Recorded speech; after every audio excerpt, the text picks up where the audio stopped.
It should give us, there we go. So, welcome back, everybody, to this week's recording of the Equitas podcast. I am joined by the unbelievably talented and amazing lady, Sarah Slattery. Sarah, would you like to introduce yourself to the Equitas community, please? Yeah, thank you so much for having me on. Like you said, I'm Sarah Slattery. I am a para dressage rider. I'm also a mother of two crazy girls and a wife. And yeah, that's basically me in a nutshell. I love it. And can we take it back a little bit, say to the very beginning? So, if you don't mind me asking, were you born with a special ability or was this something that came later on in life? I love that. I love the special ability. That's great. So it is. So I had cancer in my left arm when I was 8 years old. So it's called a rhabdomyosarcoma. Don't ask me how to spell it. I can just about say it. Wow. And it attached Yeah. itself to the muscles and the tendons and ligaments in my left arm, just at my wrist. And because of the way it Wow. had attached itself, when they went to remove the tumor, obviously they shrank it down with chemotherapy and stuff. But when they went to remove it, they had to remove the tendons and the ligaments and the muscle that it was attached to as well. And actually, before I went down for the surgery, the surgeon did kind of warn me, and I suppose more so my parents, because being 8 years old, you don't really know what's going on. That I could lose the arm, that I might come out of the surgery without my left arm. Now, thankfully, we had a super good surgeon, and he was able to save my left arm. He replaced the tendons, the ligaments that he took out of my left arm with tendons and ligaments from my legs. So kind of ones that you wouldn't be using that often, Yeah. and That's put them amazing. into my arm so that I could have a bit of function. So like that, I got to keep my left arm. Super happy about that. But as a result, I don't have a lot of strength in my left arm. I can't make a fist. I Okay. can't straighten out my hand totally. And my fingers kind of all work as one. Like I can't point with my index finger. All my fingers are pointing, or all my fingers are in a fist. So Yeah. yeah, that was, I suppose, where we kind of got into the para dressage and my disability. I suppose, even though the para dressage didn't come for a long time after all of this. Yeah. I suppose, being And from a come here, horsey like, were you family, you just kind born? of get on with this. I was just going to say, were you born into a horsey family? Was that something that you grew up with anyway? Yeah, absolutely. My dad was an international show jump for Ireland. And I suppose when I got cancer, it was kind of, yeah, in about the kind of the height of his career, you know. So Wow. life still had to go on, and yeah, the business still had to carry on. Yeah. So it was never, and you know what, actually I'm really thankful for that as well, because I was never treated any differently because of my I disability. I love still that. had Yeah. ponies. I still got to ride. Now it was very quiet ponies that didn't take a pull, you know. Yeah. It was reins I used that I was able to hold with my hand. But it was never something I noticed or picked up on. You know, they never kind of wrapped me up in cotton wool. They Yeah. were very, and especially my mum, very of the mindset of, I'm completely normal. There's nothing wrong with me. Get on and stay going. You know, there was still mucking Love out to that. be done, and jobs to be done. So Yeah. I didn't get away with it. And do you think that built up your resilience as well then? That it gave you the mentality that you just cracked on and you got on with it because you had jobs to do?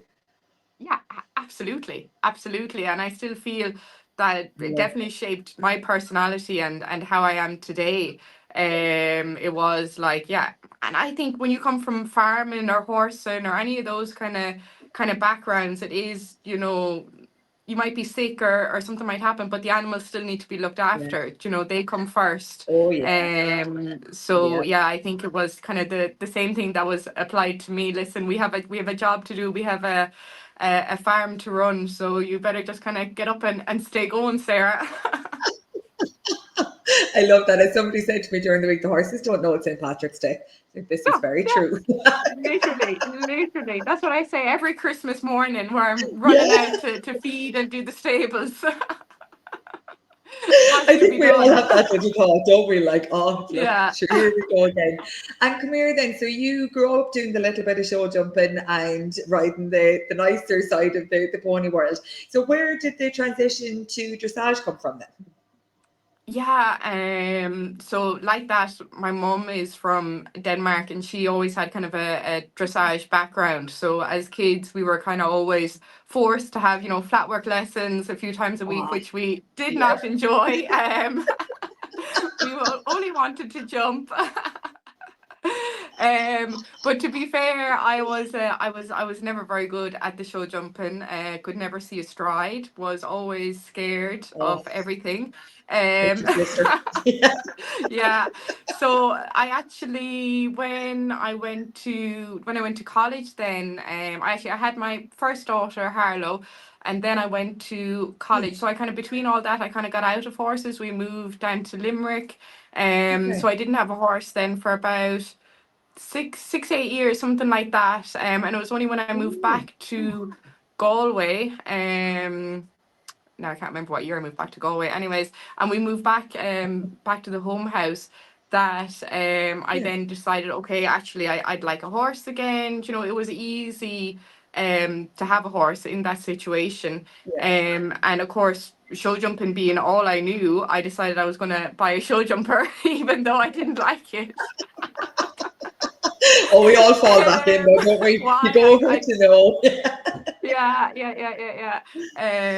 But yeah, and I started doing the riding club, and like the riding club is amazing, so Yes. supportive and so much fun.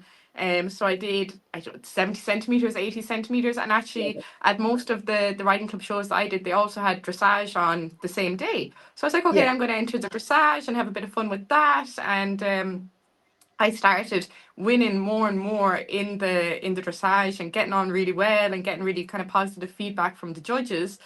So then I was like, oh, this is actually something I'm good at when it comes to Yeah. horses and I enjoy.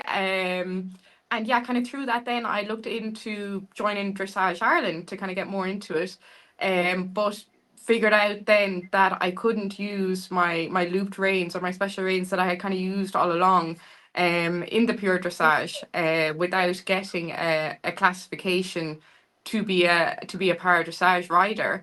And to be Yeah. fair, I had never thought about getting classified as a para rider, I suppose, because I was able to enjoy the sport as I was. So Yeah. yeah, that kind of led into, then I got in contact with PEI, Para Equestrian Ireland, and they explained to me the process of getting classified. And to be fair, I was just getting classified so that I could ride with my looped reins and do a few Dressage Ireland shows. It was never anything Yeah. serious. It was still for the fun, as a hobby.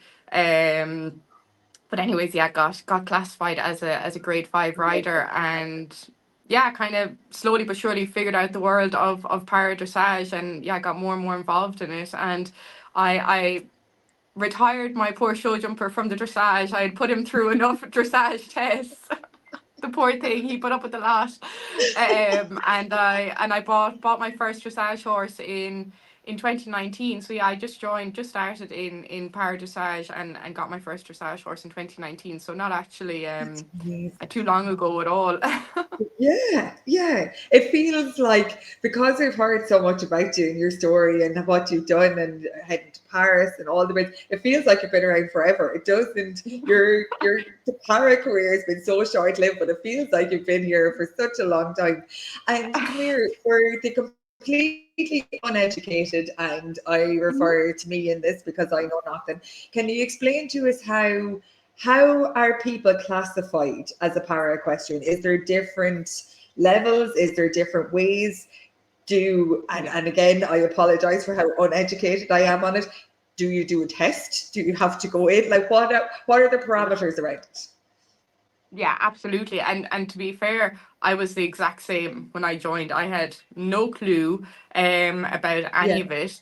So there is 5 grades within para dressage. So grade 1 would be your most severely impaired, and then grade 5, which I am, would be your least impaired. So grade 5 would normally have one limb affected by a disability. So like that, my left arm would be affected.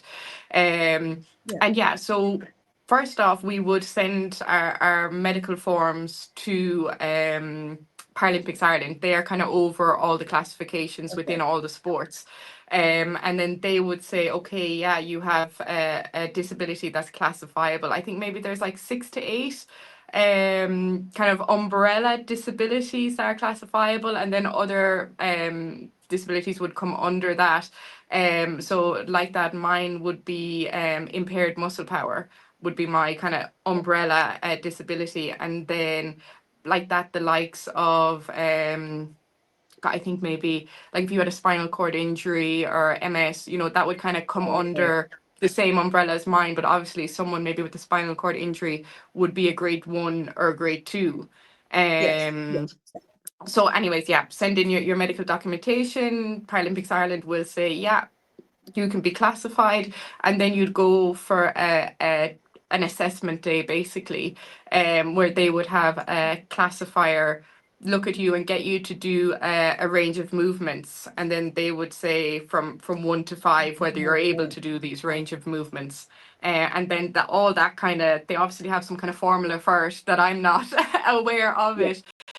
Yeah. And then that would kind of grade you into the different grades.